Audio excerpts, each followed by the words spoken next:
ಎಲ್ಲರಿಗೂ ಸ್ವಾಗತ. ಸಮಗ್ರ ಅರ್ಥಶಾಸ್ತ್ರ ಇದಕ್ಕೆ ಸಂಬಂಧಪಟ್ಟಂಥ ವಿಷಯಗಳನ್ನು ನಾವು ಹಿಂದೆ ಕ್ಲಾಸಲ್ಲಿ ಡಿಸ್ಕಷನ್ ಮಾಡ್ತಾ ಇದ್ವಿ.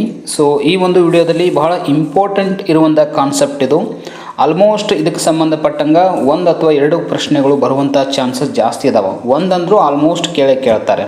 ಸೊ ಅಷ್ಟೊಂದು ಇಂಪಾರ್ಟೆಂಟ್ ಇರುವಂತಹ ಕಾನ್ಸೆಪ್ಟ್ ಯಾವುದು ಅಂತಂದ್ರೆ ಇದು ನಿಮ್ಮ ಒಂದು ಕೆಸೆಟ್ ಅಥವಾ ನೆಟ್ ಸಿಲೆಬಸ್ಸಲ್ಲಿ ಇರುವಂತಹ ಒಂದು 5ನೇ ಪಾಯಿಂಟ್. ಇದು ಸಿಲೆಬಸ್ ಸಂಬಂಧಪಟ್ಟಂಗೆ ಮಲ್ಟಿಪ್ಲೈಯರ್ ಆ್ಯಂಡ್ ಎಕ್ಸಲೇಟರ್ ಅಂಥೇಳಿ ಗುಣಕ ಮತ್ತು ವೇಗೋತ್ಕರ್ಷಕ್ಕೆ ಸಂಬಂಧಪಟ್ಟಿರುವಂಥ ಕಾನ್ಸೆಪ್ಟ್ ಇದು. ಇವೆರಡೂ ಕಾನ್ಸೆಪ್ಟ್ಗಳನ್ನು ನೀವು ಸಮಗ್ರ ಅರ್ಥಶಾಸ್ತ್ರದಲ್ಲಿ ಅರ್ಥ ಮಾಡಿಕೊಳ್ಳಲೇಬೇಕು, ಅಷ್ಟೊಂದು ಇಂಪಾರ್ಟೆಂಟ್ ಇರುವಂಥದ್ದು. ಹಾಗಾಗಿ ಈ ಕ್ಲಾಸಲ್ಲಿ ನಾವು ಡಿಸ್ಕಷನ್ ಮಾಡ್ತಾ ಇರೋದು ಯಾವುದು ಅಂತಂದ್ರೆ ಗುಣಕದ ಪರಿಕಲ್ಪನೆ ಅಂಥೇಳಿ, ಕಾನ್ಸೆಪ್ಟ್ ಆಫ್ ಮಲ್ಟಿಪ್ಲೈಯರ್ ಅಂಥೇಳಿ. ನಾವು ಈ ಗುಣಕ ಅಂತ ಬಂದಾಗ ಸಾಮಾನ್ಯವಾಗಿ ನಾವು ಈ ಗುಣಾಕಾರ ಮಾಡೋದು ಅಂತ ಆ ರೀತಿಯಾಗಿನೇ ಕರಿತೀವಿ ನಾವು, ಓಕೆನಾ, ಇಂಟು ಮಾಡುವಂಥದ್ದು. ಹಾಗಂದರೆ ಇದ್ರ ಮೀನಿಂಗ್ ಕೂಡ ಹಾಗೇ ಇದೆ ಅಂತಲೇ ಅರ್ಥ. ಇಲ್ಲಿ ಏನಾಗತ್ತಂತಂದ್ರೆ ಆರ್ಥಿಕತೆಯಲ್ಲಿ ಹೊಸದಾಗಿ ಹೂಡಿಕೆ ಮಾಡಿರುವಂತಹ ಹೂಡಿಕೆ ಪ್ರಮಾಣವು ಭವಿಷ್ಯದಲ್ಲಿ ಎಷ್ಟು ಪ್ರಮಾಣದ ಆದಾಯವನ್ನು ಸೃಷ್ಟಿಸುತ್ತೆ ಅನ್ನೋದನ್ನು ಕ್ಯಾಲ್ಕುಲೇಷನ್ ಮಾಡಲಾಗತ್ತೆ. ಸೊ ಅದನ್ನೇ ಏನಪ್ಪ ಅಂತಂದ್ರೆ ಗುಣಕ ಅಂತ ನಾವು ಕರಿತೀವಿ, ಓಕೆನಾ, ಮಲ್ಟಿಪ್ಲೈಯರ್. ಇದು ಯಾಕೆ ಇಷ್ಟು ಅವಶ್ಯಕ ಬಿತ್ತು ಅಂತಂದ್ರೆ ಆರ್ಥಿಕತೆಯಲ್ಲಿ ಹೂಡಿಕೆ ಅನ್ನೋದು ಆರ್ಥಿಕ ಚಟುವಟಿಕೆಗಳ ವೇಗವನ್ನು ನಿರ್ಧಾರ ಮಾಡುತ್ತೆ. ಹಾಗಾದರೆ ಆರ್ಥಿಕ ಚಟುವಟಿಕೆಗಳ ವೇಗ ಅಂತಂದರೆ ಏನು ಅಂತಂದ್ರೆ ಹೂಡಿಕೆ ಹೆಚ್ಚಳವಾದಂತೆ ಉತ್ಪಾದನೆ ಹೆಚ್ಚು ಮಾಡಲಾಗತ್ತೆ. ಉತ್ಪಾದನೆ ಹೆಚ್ಚಾಗಬೇಕಾತಂದ್ರೆ ಉದ್ಯೋಗ ಅವಕಾಶಗಳು ಹೆಚ್ಚಾಗ್ತವೆ. ಉದ್ಯೋಗ ಅವಕಾಶಗಳು ಹೆಚ್ಚಾದವು ಅಂತಂದ್ರೆ ಅನುಭೋಗಿಗಳ ಅಥವಾ ಕಾರ್ಮಿಕರ ಅಥವಾ ಜನರ ಆದಾಯ ಹೆಚ್ಚಾಗತ್ತೆ. ಇದರಿಂದ ಸರಕುಗಳಿಗೆ ಬೇಡಿಕೆ ಹೆಚ್ಚಾಗತ್ತೆ. ಇದರಿಂದ ಮತ್ತಷ್ಟು ಉತ್ಪಾದನೆ ಹೆಚ್ಚಾಗ್ತಾನೆ ಹೋಗುತ್ತೆ. ಹಾಗಾಗಿ ಭವಿಷ್ಯದಲ್ಲಿ ಏನಾಗತ್ತಂದ್ರೆ ದೇಶದ ಆರ್ಥಿಕ ಅಭಿವೃದ್ಧಿ ಸಾಧ್ಯ ಆಗುತ್ತೆ ಅನ್ನೋದು ನಮಗೆ ಗೊತ್ತಿದೆ. ಹಾಗಂದಮೇಲೆ ಇಲ್ಲಿ ಗುಣಕ ಅಂತ ಬಂದಾಗ ಇದು ಹೂಡಿಕೆ ಮತ್ತು ಭವಿಷ್ಯದಲ್ಲಿ ಸೃಷ್ಟಿಯಾಗುವಂಥ ಆದಾಯದ ಬಗ್ಗೆ ಹೇಳುವಂಥ ಒಂದು ಕಾನ್ಸೆಪ್ಟು. ಹಾಗಾದ್ರೆ ಇದನ್ನು ಹೇಳಿದವರು ಯಾರು?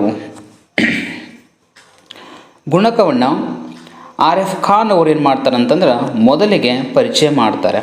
ಕ್ವಶನ್ ಕೇಳ್ತಿರ್ತಾರೆ, ಗುಣಕದ ಪರಿಕಲ್ಪನೆಯನ್ನು ಮೊದಲಿಗೆ ಪರಿಚಯ ಮಾಡಿದವರು ಯಾರು ಅಂತ ಕ್ವಶನ್ ಕೇಳ್ತಿರ್ತಾರೆ, ಓಕೆನಾ. ಹಾಗಾಗಿ ಹೂಡಿಕೆಯ ಹೆಚ್ಚಳವು ಉದ್ಯೋಗದ ಮೇಲೆ ಪ್ರಭಾವ ಬೀರುವುದರಿಂದ ಇದನ್ನು ಉದ್ಯೋಗ ಹೂಡಿಕೆ ಅಂತೂ ಕೂಡ ಕರೆಯಲಾಗುತ್ತೆ. ಎಸ್, ಇದನ್ನು ಹೂಡಿಕೆ ಅನ್ನೋದು ಯಾಕೆ ಉದ್ಯೋಗ ಮೇಲೆ ಪ್ರಭಾವ ಬೀರುತ್ತಂತಂದ್ರೆ ಹೂಡಿಕೆ ಹೆಚ್ಚಳವಾದಂತೆ ಉತ್ಪಾದನೆ ಹೆಚ್ಚು ಮಾಡಬೇಕಾಗತ್ತೆ, ಆವಾಗ ಉದ್ಯೋಗ ಅವಕಾಶಗಳು ಹೆಚ್ಚು ಮಾಡಬೇಕಾಗತ್ತೆ. ಹೀಗಾಗಿ ಇದು ಉದ್ಯೋಗದ ಮೇಲೆ ಹೆಚ್ಚು ಪ್ರಭಾವ ಬೀರೋದ್ರಿಂದ ಇದನ್ನು ಏನಂತ ಕರೀತಾರೆ ಅಂತಂದ್ರೆ ಉದ್ಯೋಗ ಹೂಡಿಕೆ ಅಂತ ಕರೀತಾರೆ. ನೆಕ್ಸ್ಟು ನಂತರ ಏನಾಗತ್ತಂದ್ರೆ JM ಕೇನ್ಸ್ ಅವರು ಏನು ಮಾಡ್ತಾರೆ, ಹೂಡಿಕೆಯಿಂದ ಆದಾಯ ಹೇಗೆ ಹೆಚ್ಚಳವಾಗುತ್ತದೆ ಅನ್ನೋದ್ರ ಬಗ್ಗೆ ವಿಚಾರ ಮಾಡ್ತಾರೆ. ಇದನ್ನು ಏನು ಮಾಡ್ತಾರೆ ಅಂತಂದ್ರೆ ವಿವರಿಸುವುದರಿಂದ ಇದನ್ನು ಹೂಡಿಕೆ ಗುಣಕ ಅಂತ ಕರೀಲಿಕ್ಕೆ ಸ್ಟಾರ್ಟ್ ಆಗುತ್ತೆ. ನೋಡಿ ಇಲ್ಲಿ ಡಿಫ್ರೆನ್ಸ್ ಹೇಗಿದೆ ನೋಡಿ. ಕ್ವಶನ್ ಹೆಂಗೆ ಕೇಳ್ಬೋದು ಅವರು ಅಂತಂತಂದ್ರೆ ಮೊದಲದನ್ನು ಏನು ಕರಿತಿದ್ರು, ಉದ್ಯೋಗ ಹೂಡಿಕೆ ಅಂತ ಕರಿತಿದ್ರು. ಖಾನ್ ಅವರು, RF ಖಾನ್ ಅವರು ಏನು ಮಾಡ್ತಿದ್ರು ಅನ್ನೋ ಉದ್ಯೋಗ ಹೂಡಿಕೆ ಅಂತ ಕರೆದ್ರು, ಅಥವಾ ಅದನ್ನು ಅವರ ಒಂದು ವಿಚಾರನ ಉದ್ಯೋಗ ಹೂಡಿಕೆ ಅಂತಲೇ ಕರಿಬೇಕಾಗಿದೆ ಅಂತ ಅರ್ಥ. ನೆಕ್ಸ್ಟ್ ಇದನ್ನು ಕೇನ್ಸ್ ಅವರ ಒಂದು ವಿಚಾರಧಾರೆಯಲ್ಲಿ ಬಂದಾಗ ಹೂಡಿಕೆಯಿಂದ ಆದಾಯದ ಮೇಲೆ ಪ್ರಭಾವ ಬೀರುತ್ತೆ ಅಂತ ಹೇಳಿದ್ರು ಅವರು. ಇದರಿಂದ ಇದನ್ನೇನು ಕರಿಬೇಕಾಗಿತ್ತು, ಹೂಡಿಕೆಯ ಗುಣಕ ಅಂತ ಕರಿಬೇಕಾಯಿತು. ಎಷ್ಟು ಡಿಫ್ರೆಂಟ್ ಆಗಿದೆ ನೋಡಿ.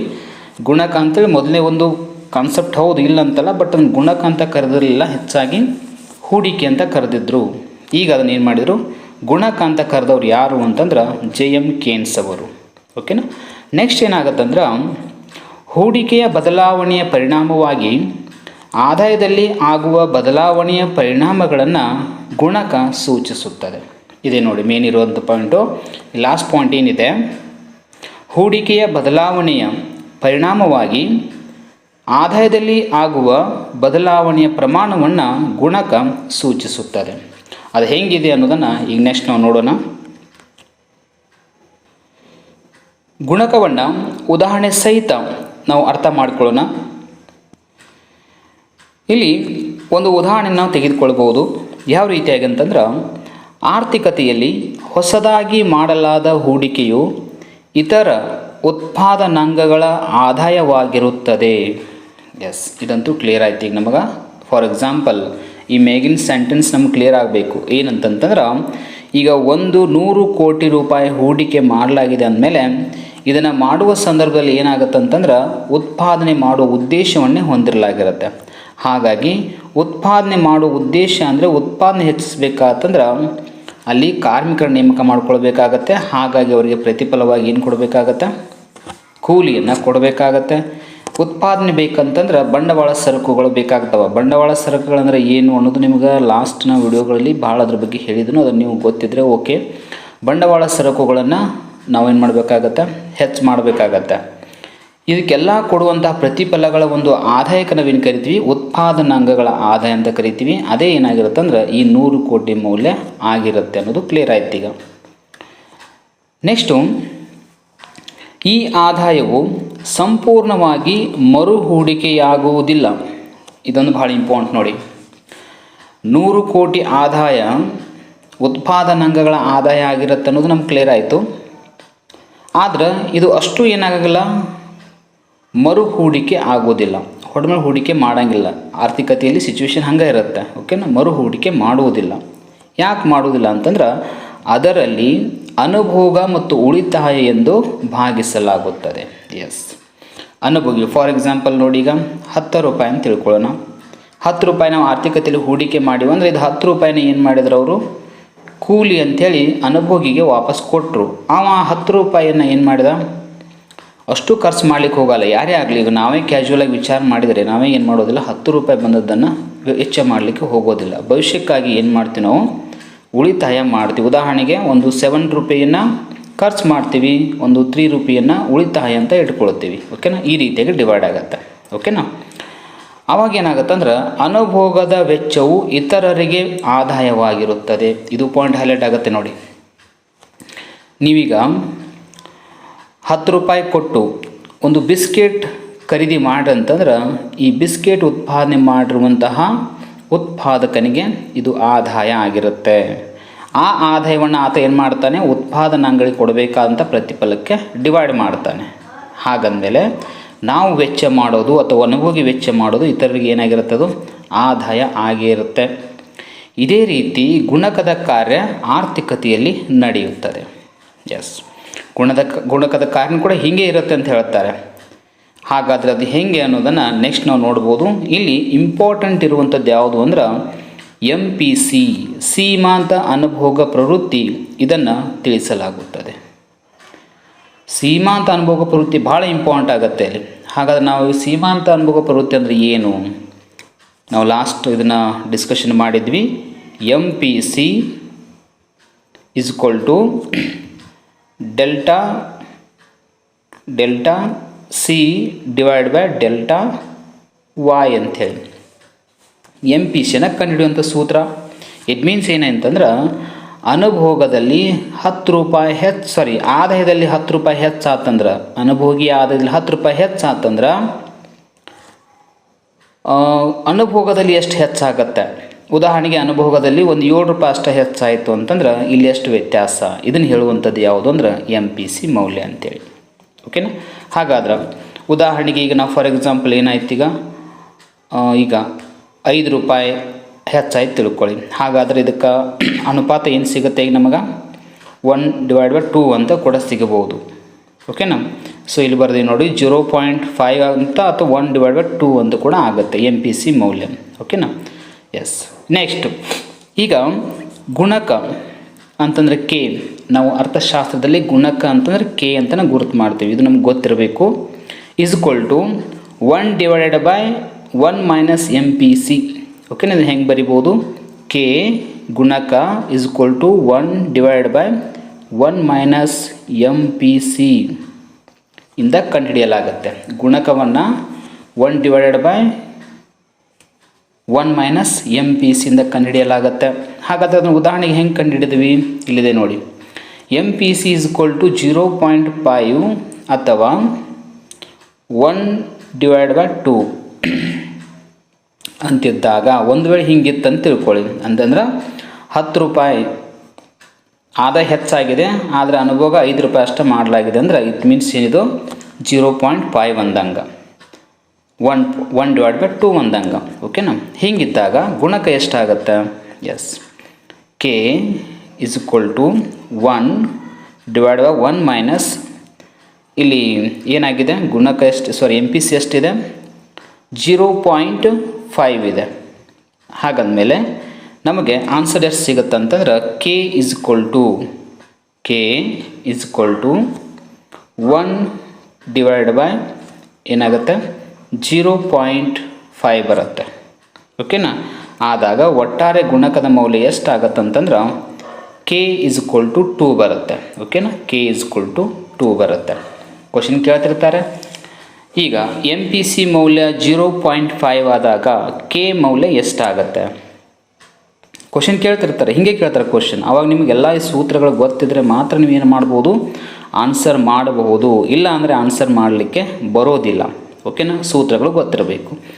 ಕೆ ಅಥವಾ ಗುಣಕವನ್ನು ಹೆಂಗೆ ಕಂಡುಹಿಡಿತೀವಿ? 1/1 ಮೈನಸ್ MPC ಅಕಸ್ಮಾತಾಗಿ 0.5 ಇತ್ತಂತಂದ್ರೆ ನಮಗೆ ಸಿಗುವಂಥ ಮೌಲ್ಯ ಏನಾಗಿರುತ್ತೆ? 1/0.5 ಆಗಿರುತ್ತೆ. ಹಾಗಾಗಿ ಲಾಸ್ಟಿಗೆ ನಾವು ಅದನ್ನು ಗುಣಕದ ಮೂಲಕ ನೋಡಿವಿ ಅಂತಂದ್ರೆ ಕೆ ಇಸ್ ಈಕ್ವಲ್ ಟು 2 ಆಗುತ್ತೆ. ಸೊ ಇದು ಏನಂತಂದ್ರೆ ನೆಕ್ಸ್ಟ್ ಇನ್ನೊಂದಿದೆ. ಇದು MPC ಮೂಲಕ ಹಿಂಗೆ ಕಂಡುಹಿಡ್ತೀವಿ. ಇನ್ನೊಂದು MPS ಮೂಲಕ ಕೂಡ ಗುಣಕವನ್ನು ಕಂಡುಹಿಡಿತೀವಿ. MPC ಅಂದರೆ ಇದರ ಅರ್ಥ ಏನು? ಸಿ ಅಂದ್ರೆ ಅನುಭೋಗ ಪ್ರವೃತ್ತಿಗೆ ಸಂಬಂಧಪಟ್ಟಂತೆ ಏನು ಮಾಡಕತ್ತೀವಿ ನಾವು? ಗುಣಕವನ್ನು ಕಂಡುಹಿಡಿದೀವಿ. ಇನ್ನು ಎಸ್ ಅಂದರೆ ಉಳಿತಾಯ, savings, marginal propensity to savings ಅಂಥೇಳಿ ಇದನ್ನು ಕೂಡ ಇದೇ ಸೇಮ್ ಮೆಥಡ್ ಒಳಗನೆ ಕಂಡುಹಿಡಿತೀವಿ. ಇಟ್ ಮೀನ್ಸ್ ಏನು? ಇಲ್ಲಿ MPCಯನ್ನು ತೆಗೆದು ಏನು ಮಾಡ್ತೀವಿ? MPS ಹಚ್ತೀವಿ. ಇದೇ ಮೆಥಡನ್ನು ಫಾಲೋ ಅಪ್ ಮಾಡ್ತೀವಿ. ಓಕೆನಾ? ಅಷ್ಟೇ, ಮತ್ತೇನಿಲ್ಲ, ಸೇಮ್ ಮೆಥಡ್ ಇರುತ್ತೆ. MPSನ ಹೆಂಗೆ ಕಂಡುಹಿಡಿತಾರೆ ಮತ್ತು MPS ದಿಂದ ಗುಣಕವನ್ನು ಹೆಂಗೆ ಕಂಡುಹಿಡಿಯಲಾಗತ್ತೆ, ಅದರೊಂದಿಗೆ MPCಯಿಂದ ಗುಣಕವನ್ನು ಹೆಂಗೆ ಕಂಡುಹಿಡಿಯಲಾಗತ್ತೆ ಅನ್ನೋದು ಗೊತ್ತಿದ್ರೆ ಸಾಕು. ಓಕೆನಾ? ನೆಕ್ಸ್ಟು ಇಷ್ಟೆಲ್ಲ ನಮ್ಗೆ ಕ್ಲಿಯರ್ ಆಯ್ತು. ಈಗ ನಿಜವಾಗಲೂ ಕಾನ್ಸೆಪ್ಟ್ ಹೇಗೆ ಕ್ಲಿಯರ್ ಆಯಿತು ಅಂತ ಅರ್ಥ ಮಾಡ್ಕೊಳ್ಳಿ. ಉದಾಹರಣೆಗೆ ಫಸ್ಟ್ ನಾವು 100 ಕೋಟಿ ರೂಪಾಯಿಯನ್ನು ಹೂಡಿಕೆ ಮಾಡಿ ಅಂದಮೇಲೆ ಇದು ಇನ್ನೊಬ್ಬರಿಗೆ ಆದಾಯ ಆಗಿರುತ್ತೆ. ಇಟ್ ಮೀನ್ಸ್ ದೇಶದಲ್ಲಿ ಮತ್ತು 100 ಕೋಟಿ ಆದಾಯ ಸೃಷ್ಟಿಯಾಗಿದೆ ಅಂತ ಅರ್ಥ. ಆದರೆ ಏನಾಗುತ್ತೆ? ಎಲ್ಲವನ್ನು ಹೂಡಿಕೆ ಮಾಡೋದಿಲ್ಲ ಅವರು. 50,000 ರೂಪಾಯಿಯನ್ನು 50 ಕೋಟಿ ರೂಪಾಯಿನ ಏನಾಗುತ್ತೆ? ಇದು ಉಳಿತಾಯ ಅಂತ ಆಗುತ್ತೆ. ಇನ್ನು 50 ಕೋಟಿ ರೂಪಾಯಿ ಮಾತ್ರ ಏನಾಗುತ್ತೆ? ಮರು ಹೂಡಿಕೆ ಆಗುತ್ತೆ. ನೆಕ್ಸ್ಟು ಅನುಭೋಗ ಮತ್ತು ಹೂಡಿಕೆ ಅಂಥೇಳಿ, ಅನುಭೋಗ ಮತ್ತು ಉಳಿತಾಯ ಅಂತೇಳಿ 50 ಕೋಟಿ ಆಗುತ್ತೆ. ಇನ್ನು 50 ಕೋಟಿ ಏನಾಗುತ್ತೆ? ಮರು ಹೂಡಿಕೆ ಆಗುತ್ತೆ. ನೆಕ್ಸ್ಟ್ 50 ಕೋಟಿ ನೆಕ್ಸ್ಟ್ ಆದಾಯ ಆಗಿರುತ್ತೆ. ಆ 50 ಕೋಟಿಯಲ್ಲಿ 25 ಕೋಟಿಯನ್ನು ಏನು ಮಾಡ್ತಾರೆ? ಉಳಿತಾಯ ಮತ್ತು ಅನುಭೋಗಕ್ಕಂತ ಮೀಸಲಿಡ್ತಾರೆ. ಇನ್ನು 25 ಕೋಟಿಯನ್ನು ಮಾತ್ರ ಮತ್ತೇನು ಮಾಡ್ತಾರೆ? ಮರು ಹೂಡಿಕೆ ಮಾಡಲಾಗುತ್ತೆ. ಸೊ ಇದೇ ರೀತಿ ಕೊನೆಗೆ ಅದು ಬಂದು ತಲುಪುವಷ್ಟರಲ್ಲಿ ಏನಾಗುತ್ತೆ ಅಂತಂದ್ರೆ ನಾವು ತಿಳ್ಕೊಳ್ಬಹುದು. ಕೊನೆಗೆ ಇದೇನಾಗುತ್ತೆ ಅಂದರೆ ಡಬಲ್ ಆಗುತ್ತೆ. ಅಂತಂದ್ರೆ 100 ಕೋಟಿ ಇದ್ದದ್ದು ಏನಾಗುತ್ತೆ? 200 ಕೋಟಿ ಆಗುತ್ತೆ. ಯಾವಾಗ ಅಂತಂದ್ರೆ ಅದು ಈ ರೀತಿಯಾಗಿ ವಾಪಸ್ ಬಂದಾಗ ಅದರ ಒಂದು ಮೌಲ್ಯ ಕೊನೆಗೆ 200 ಕೋಟಿ ಡಬಲ್ ಆಗುತ್ತೆ. ಸೊ ಭವಿಷ್ಯದಲ್ಲಿ ಈ ರೀತಿಯಾಗಿ ಬದಲಾವಣೆ ಆಗುತ್ತೆ ಅನ್ನೋದೇ ಏನಪ್ಪ ಅಂದ್ರೆ 100 ಕೋಟಿ ಇದ್ದದ್ದು 200 ಕೋಟಿಯಷ್ಟು ಆದಾಯವನ್ನು ಸೃಷ್ಟಿ ಮಾಡುತ್ತಲ್ಲ. ಸೊ ಇದಕ್ಕೆ ಏನು ಕರಿತೀವಿ ಅಂದ್ರೆ ಕೆ ಅಥವಾ ಗುಣಕ ಕಾರ್ಯ ಅಂತ ಕರಿತೀವಿ. ಓಕೆನಾ? ಇಷ್ಟು ಕಾನ್ಸೆಪ್ಟ್ ನಮ್ಗೆ ಗೊತ್ತಿದ್ರೆ ಸಾಕು. ಇದ್ರ ಬಗ್ಗೆ ಸಂಬಂಧಪಟ್ಟಂಗೆ ಕ್ವಶನ್ ಬಂದರೂ ಕೂಡ ನಾವು ಆನ್ಸರ್ ಮಾಡಬಹುದು. ಇನ್ನು ಇದಕ್ಕೆ ರಿಲೇಟೆಡ್ ಏನಿದೆ ಮತ್ತು ಗುಣಕವನ್ನು ಸಂಪೂರ್ಣವಾಗಿ ನಾವು ಅರ್ಥ ಮಾಡ್ಕೊಳ್ಬೇಕಂತಂದ್ರೆ ಅದಕ್ಕೆ ಇರುವಂಥ ಕಲ್ಪನೆಗಳನ್ನು ನೋಡ್ಕೊಳ್ಬೇಕಾಗತ್ತೆ. ಯಾಕಂದ್ರೆ ಅಷ್ಟು ಇಂಪಾರ್ಟೆಂಟ್. ಹಾಗಾದ್ರೆ ಇಲ್ಲಿ ಇರುವಂಥ ಕೆಲವೊಂದು ಕಲ್ಪನೆಗಳನ್ನು ನಾವು ಅಬ್ಸರ್ವ್ ಮಾಡಬಹುದು. ಸ್ಥಿರ ಸೀಮಾಂತ ಅನುಭೋಗ ಪ್ರವೃತ್ತಿ ಇರುತ್ತೆ ಅಂತಂದ್ರೆ ಅನುಭೋಗ ಪ್ರವೃತ್ತಿ ಆ ಟೈಮಲ್ಲಿ ಏನಾಗೋದಿಲ್ಲ, ಈ ಒಂದು ಗುಣಕದ ಕಾರ್ಯ ಆಗಬೇಕಾತಂದ್ರೆ ಸೀಮಾಂತ ಅನುಭೋಗ ಪ್ರವೃತ್ತಿ ಏನಾಗೋದಿಲ್ಲ, ಹೆಚ್ಚು ಕಡಿಮೆ ಆಗ್ತಿರಬಾರ್ದು, ಅದು ಸ್ಥಿರವಾಗಿರಬೇಕು ಅಂತೇಳಿ ನಾವು ಹೇಳಿದ್ದೆಲ್ಲ MPC ಅಂತೇಳಿ ಅದು ಮೌಲ್ಯ ಸ್ಥಿರವಾಗಿರಬೇಕು. ಎಷ್ಟು? 0.5 ಅಂತ ಆಗಲೇ ನಾವು ಉದಾಹರಣೆ ತೆಗೆದುಕೊಂಡಿದ್ವಿ. ಸೊ ಇದು ಇಷ್ಟೇ ಇರಬೇಕು. ಅಪ್ ಟು ಏನು 100 ಕೋಟಿನ ಹೂಡಿಕೆ ಮಾಡಿವಲ್ಲ ಅದು ವಾಪಸ್ 200 ಕೋಟಿ ಅದು ಡಬಲ್ ಆಗುವವರೆಗೂ ಕೂಡ MPC ಹೀಗೆ ಇರಬೇಕು ಅನ್ನೋ ಕಲ್ಪನೆ. ಬಟ್ ಇದು ಇರೋದಿಲ್ಲ, ಅದು ಓಕೆ. ಬಟ್ ಇವರು ಕಲ್ಪನೆ ಮಾಡ್ಕೊಂಡಿದ್ದು ಹಾಗೆ. ಓಕೆನಾ? ಅದು ಇಂಪಾರ್ಟೆಂಟ್ ಆಗುತ್ತೆ. ನೆಕ್ಸ್ಟು ಹೂಡಿಕೆಯಲ್ಲಿ ನಿವ್ವಳ ಏರಿಕೆ. ಎಸ್, ಹೂಡಿಕೆಯಲ್ಲಿ ನಿವ್ವಳ ಏರಿಕೆ ಅಂತ ಹೂಡಿಕೆ ಏನಾಗ್ತಾ ಇರುತ್ತೆ? ಹೆಚ್ಚಾಗ್ತಾನೆ ಹೋಗ್ತಾ ಇರುತ್ತೆ. ಓಕೆನಾ. ಸೊ ಹಾಗಾಗಿ ಇದು ಹೂಡಿಕೆಯಲ್ಲಿ ನಿವ್ವಳ ಏರಿಕೆ ಆಗುವಂಥದ್ದು. ಇನ್ನು ಸ್ಥಿರ ಹಣ ಸಂಬಂಧಿ ಮತ್ತು ಕೋಶೀಯ ನೀತಿಗಳೆಲ್ಲ ಸ್ಥಿರ ಆಗಿರ್ತವೆ. ಆ ಟೈಮ್ದಲ್ಲಿ ಇದ್ರ ಮೇಲೆ ಅವು ಪ್ರಭಾವವನ್ನು ಬೀರೋ ಹಾಗಿಲ್ಲ. ಆ 100 ಕೋಟಿ ಏನು ಹೂಡಿಕೆ ಆಗಿದೆಯಲ್ಲ ಅದು ಎಷ್ಟರ ಮಟ್ಟಿಗೆ ಅದು ಪ್ಲಸ್ ಹಾಕೊಂಡು ಹೋಗ್ತದಲ್ಲ, ಅದಕ್ಕೆ ಈ ಹಣಕಾಸಿನ ವ್ಯವಸ್ಥೆಗೆ ಸಂಬಂಧಪಟ್ಟವು ಯಾವ ಕೂಡ ಏನು ಮಾಡೋದಿಲ್ಲ, ಅಲ್ಲಿ ಪ್ರಭಾವವನ್ನು ಬೀರೋದಿಲ್ಲ. ಅವೆಲ್ಲ ಸ್ಥಿರವಾಗಿರಬೇಕು ಅಂತಲೇ ಅರ್ಥ ಆಗುತ್ತೆ. ಇನ್ನು ಮಿತಿ ಮೀರಿದ ಸಾಮರ್ಥ್ಯದ ಅಸ್ತಿತ್ವ, ಆಲ್ಮೋಸ್ಟ್ ಮ್ಯಾಕ್ಸಿಮಮ್ ಏನು ಅಮೌಂಟ್ ಅಥವಾ ಒಂದು ಹೂಡಿಕೆಯನ್ನು ಮಾಡಲಾಗತ್ತೆ. ಸೊ ಅದನ್ನು ಹೆಚ್ಚು ಮಾಡಲಿಕ್ಕೆ ನಾವು ಏನು ಮಾಡಬೇಕಾಗತ್ತೆ, ಪ್ರಯತ್ನವನ್ನು ಮಾಡಬೇಕಾಗತ್ತೆ ಅಂತ ಅರ್ಥ. ಇನ್ನು ಮುಚ್ಚಿದ ಅರ್ಥವ್ಯವಸ್ಥೆಯ ಅಸ್ತಿತ್ವ, ಮುಚ್ಚಿದ ಅಂದರೆ ನಮಗೆ ಗೊತ್ತಾಗುತ್ತೆ ಕ್ಲೋಸ್ಡ್ ಎಕನಾಮಿ ಅಂತ ಕರಿತೀವಿ ನಾವು. ಅಂದರೆ ನಿರ್ಬಂಧಗಳಿರ್ತಾವೆ ಅಂತ ಅರ್ಥ, ಮತ್ತೇನಿಲ್ಲ. ಓಪನ್ ಎಕನಾಮಿ ಅಥವಾ ಮುಕ್ತ ಆರ್ಥಿಕತೆ ಅಂತಂದರೆ ಎಲ್ಲ ರಿಸ್ಟ್ರಿಕ್ಷನ್ಸನ್ನು ಇರೋದಿಲ್ಲ ಓಪನ್ ಎಕನಾಮಿ ಒಳಗೆ. ಮುಚ್ಚಿದ ಎಕನಾಮಿ ಅಂದರೆ ಗೊತ್ತಾಗುತ್ತೆ ಆಲ್ಮೋಸ್ಟ್ ಎಲ್ಲ ಕಡೆ ರಿಸ್ಟ್ರಿಕ್ಷನ್ಸ್ ಇರ್ತಾವೆ ಅಂತಲೇ ಅರ್ಥ.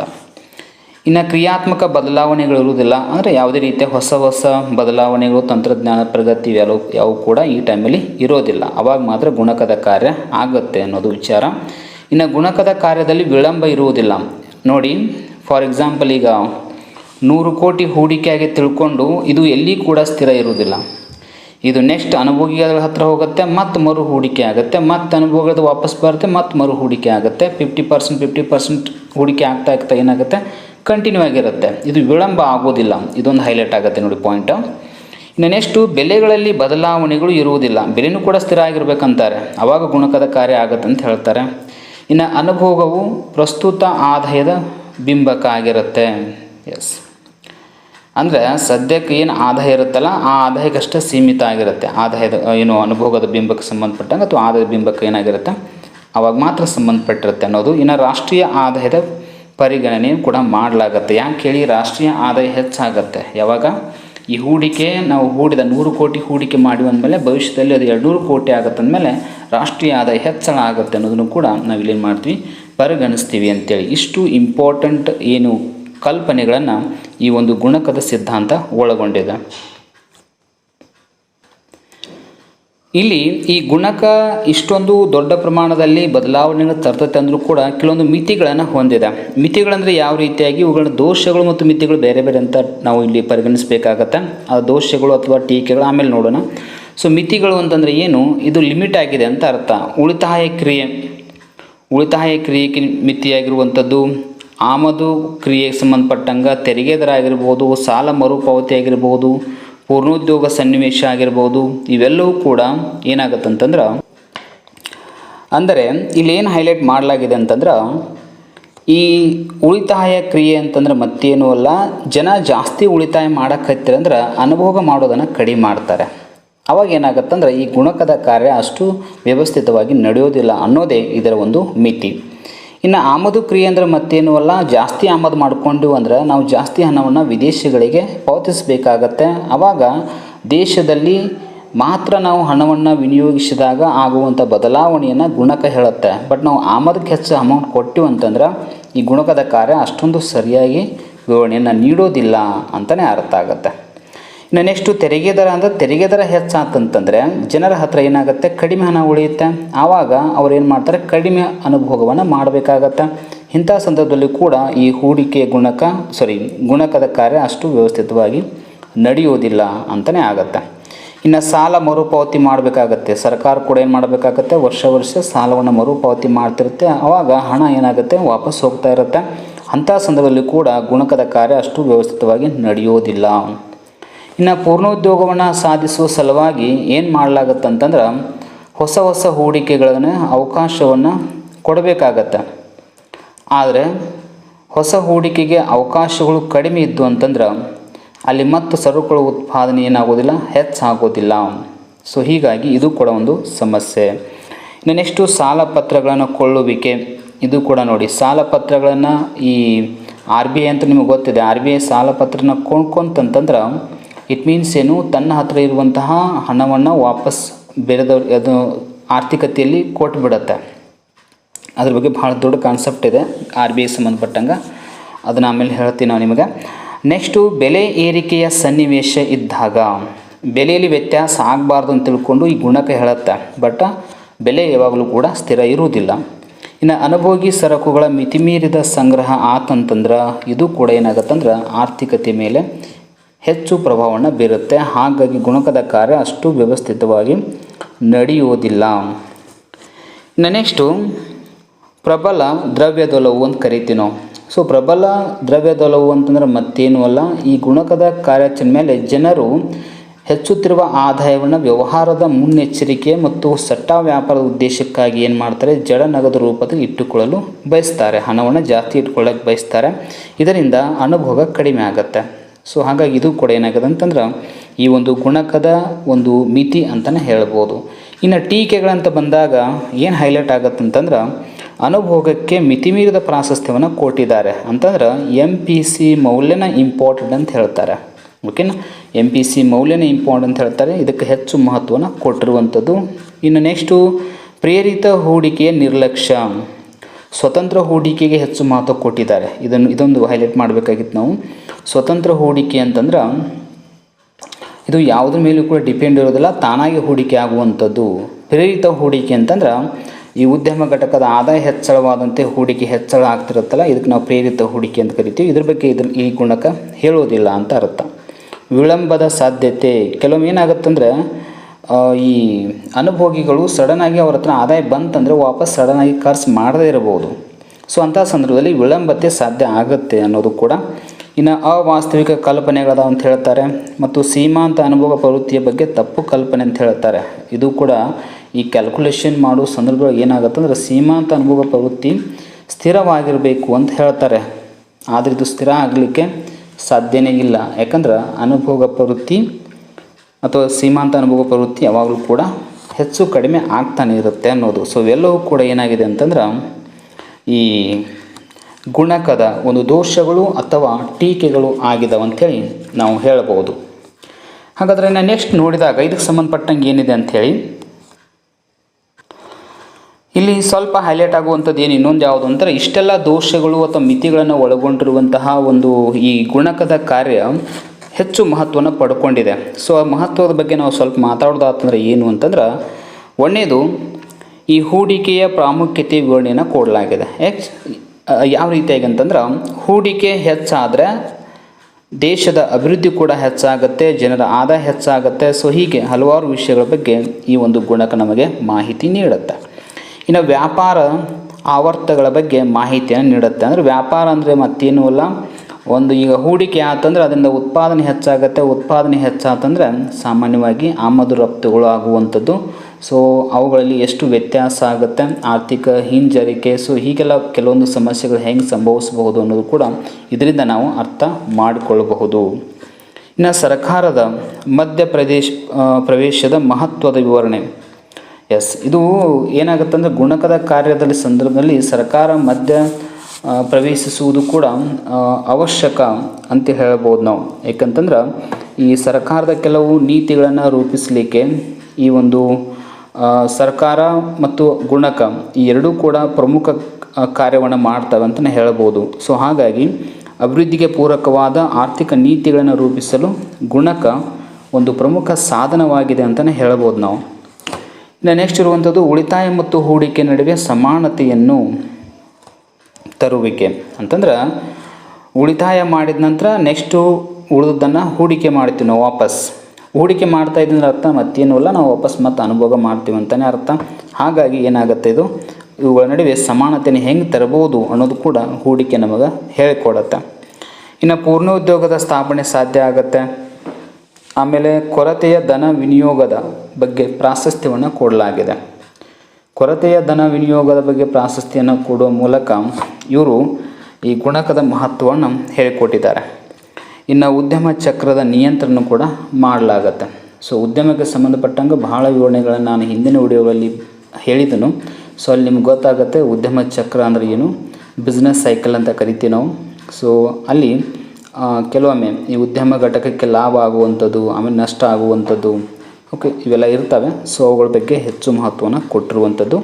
ಸೊ ಹಾಗಾಗಿ ಇದೆಲ್ಲ ಗುಣಕದ ಒಂದು ವಿಶೇಷವಾದ ಪರಿಕಲ್ಪನೆಗೆ ಸಂಬಂಧಪಟ್ಟಂಥ ಮಾಹಿತಿ ಮತ್ತು ಇದಕ್ಕೆ ರಿಲೇಟೆಡ್ ಇನ್ನೂ ಕಾನ್ಸೆಪ್ಟ್ಗಳದಾವ. ಸೊ ಅವುಗಳನ್ನು ನೆಕ್ಸ್ಟ್ ವಿಡಿಯೋದಲ್ಲಿ ಡಿಸ್ಕಷನ್ ಮಾಡ್ತೇವೆ.